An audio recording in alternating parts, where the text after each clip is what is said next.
Nasa Task Force Alpha pa rin ang sunog sa port area sa Maynila na sumiklab kanina madaling araw. Abot sa 200 bahay ang apektado. Para sa update, may unang balita live si Jomer Apresto. Jomer!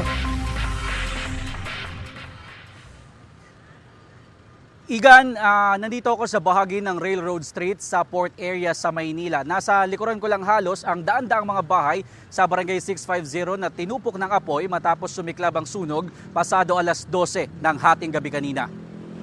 Ayon sa Bureau of Fire Protection, dakong alas 5:39 ng umaga nang tuluyang makontrol ang sunog na umabot sa Task Force Alpha. Ibig sabihin, hindi bababa sa 25 truck ng bumbero ang kailangang rumesponde. Naging problema ng mga bumbero ang masikip na lugar at ang mga nakalaylay na kable, kaya hindi makapasok ang malalaking water tanker. Kaya ang ilang bumbero, ginamit ang mga tubo sa lugar para makapag-igib ng tubig. Nasa 200 bahay ang natupok, nasa mahigit 300 pamilya o nasa 1,000 individual ang apektado.